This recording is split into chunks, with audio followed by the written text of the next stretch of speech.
नमस्कार, आप देख रहे हैं द भारत 18। मैं हूं आपके साथ फजल अब्बास। आज के एपिसोड में हम बात करेंगे जंग और चुनाव जीतने के लिए किसी की अच्छी छवि को कैसे बर्बाद किया जाता है।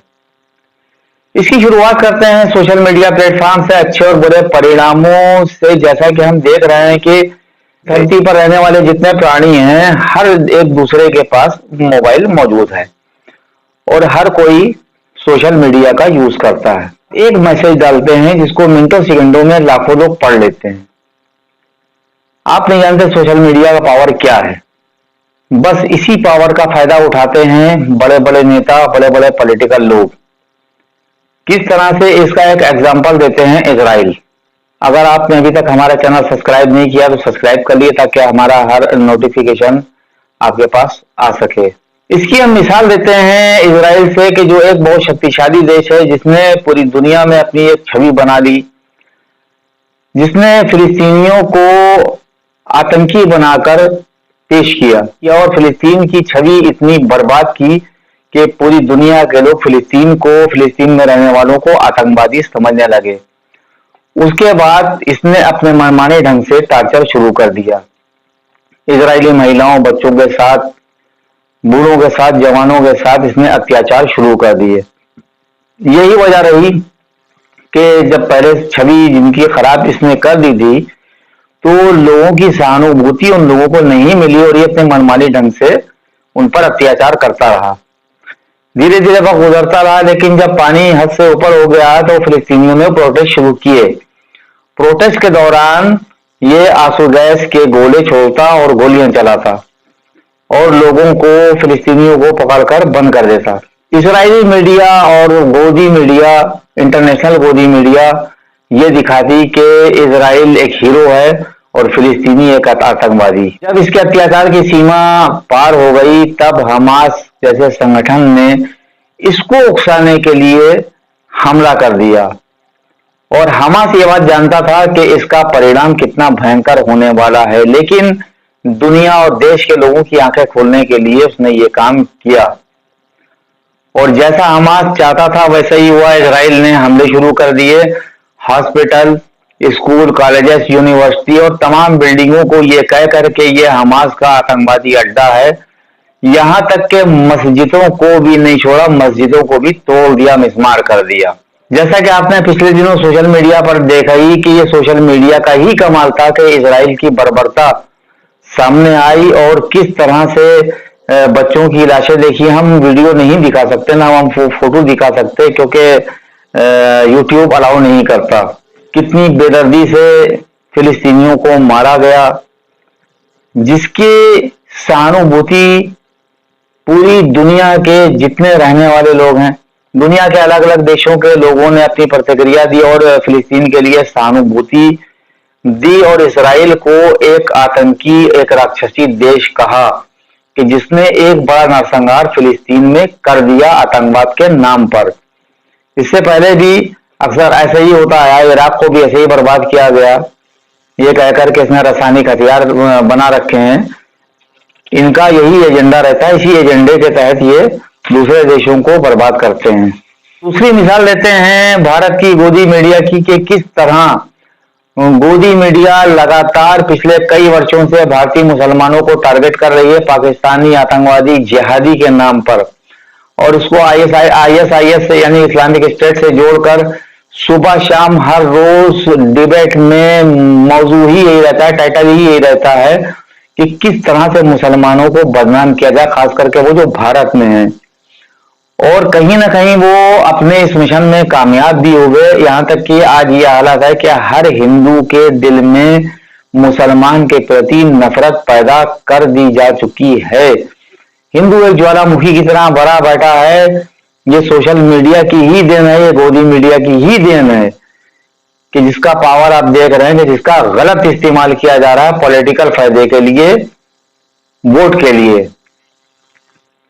और इसी तरह कुछ कट्टरवादी संगठन लगातार मुसलमानों को, कुरान को, उनके पैगंबरों को गाली गलौज और बदतमीजी, वो अल्फाज जो हम बयान भी नहीं कर सकते, नहीं बोल सकते, वो कहते हुए आपको नजर आ जाएंगे। इसके खिलाफ सरकार ना कोई एक्शन लेती है, ना कोई कार्रवाई करती है। इससे एक बात साफ होती है कि सरकार का इनको समर्थन हासिल है। अब चलते हैं लखनऊ की तरफ के जहां पर मौजूद एक हुसैनी टाइगर नाम का गुंडा संगठन कि जिसके अंदर सब उठाई गिरे और क्रिमिनल और लेमार मौजूद हैं कि जिनके काफी क्रिमिनल रिकॉर्ड भी हैं, और जिनके क्रिमिनल रिकॉर्ड नहीं है वो क्रिमिनलों के सपोर्ट में और क्रिमिनलों के लिए काम भी कर चुके हैं। ये आपको बताते चले। हुसैनी टाइगर नाम का जो संगठन है, इसका संचालक शमील नाम का आदमी है, जो एक अपराधी जिस पर एनबीडब्ल्यू भी निकली हुई है। इसको वीडियो डालने का बड़ा शौक है और सोशल मीडिया का ये भरपूर इस्तेमाल करता है। इसने लगातार सोशल मीडिया पर वीडियो डाल डाल के शिया धर्मगुरु जो दूसरे हैं, जो मौलाना कल्बे जवाद की नीतियों से सहमति नहीं रखते, उन धर्मगुरुओं को इसने बदनाम किया, टारगेट किया। यहाँ तक के वक्फ अल औलाद संपत्तियों में रहने वालों को मलंगी और अखबारी के नाम पर इसने टारगेट किया। इसके हुसैनी टाइगर ने वहां पर मारपीट की। यहाँ तक कल्बे जवाद के घर के सामने, यानी कि कल्बे आबिद प्लाजा के सामने, इसने एक सैयद महिला को मारा पीटा, उसके बेटे को मारा पीटा, एक पत्रकार को पीटा। इनकी गुंडैती के बहुत लंबी हिस्ट्री है। और धीरे धीरे इसने एक ऐसी छवि बना ली कि शियों के पास, खासकर शिया समाज के पास कोई ऑप्शन नहीं रहा सिवाय मौलाना कल्बे जवाद साहब के। और इसी का फायदा इसने उठाया और उठाने के बाद इसने त्यागी को टारगेट किया। और त्यागी, क्योंकि उसको अपनी जान का खतरा था इन लोगों से, इसलिए उसने इतना बड़ा कदम उठाया और अपने धर्म का, अपने मजहब का बागी होकर उसने धर्म परिवर्तन कर लिया। अगर वो ऐसा ना करता शायद मार दिया जाता या वो उम्र कैद की सजा काट रहा होता। उसके ऐसा करने से कम वो सेफ है। बहरहाल इनके बड़े कारनामे, इन्होंने हमेशा लोगों का इस्तेमाल किया और इस्तेमाल करने के बाद वो की मक्खी की तरह निकाल दिया, और आज भी वही कर रहे हैं। इनकी जब छवि अच्छी बन गई तो इन्होंने कोई थोड़ा बहुत गिरफ्तारियां देकर और प्रोटेस्ट कर कर एक अपनी अच्छी छवि बना ली। और छवि बनाने के बाद सरकार में एक अच्छी पैठ बना ली कि जिसके कारण त्यागी के चेयरमैन पद से हटने के बाद इन्होंने अपने ही दामाद अली जैदी को चेयरमैन बना दिया। और चेयरमैन बनने के बाद ऐसे मुतावलियों को सिलेक्ट किया गया जिनसे मोटी रकम ली गई, और लेने के बाद उनसे एक एग्रीमेंट किया गया कि आप अपने अपने जिले में, गांव में, शहर में जहां जहां वक्फ मुतवल्ली बनाए जा रहे हैं, आपको डेली एक काम करना है, अपने सोशल मीडिया प्लेटफॉर्म पर मौलाना सैयद कल्बे जवाद साहब, शमील शमसी और उसके गुंडा संगठन हुसैनी टाइगर और अली जैदी की तारीफें करना है। तो इन्होंने एक ऐसा माहौल क्रिएट किया। मैंने क्या बताया कि सोशल मीडिया का कैसे फायदा उठाया जाता है, कैसे अच्छी चीजों को बुरा बना दिया जाता है, बुरी चीजों को अच्छा बना दिया जाता है। इस तरह से इसने एक माहौल क्रिएट कर लिया, लोगों का भरोसा हो गया, लोग दूर दूर तक के इसके गुंडा संगठन से जुड़ने भी लगे।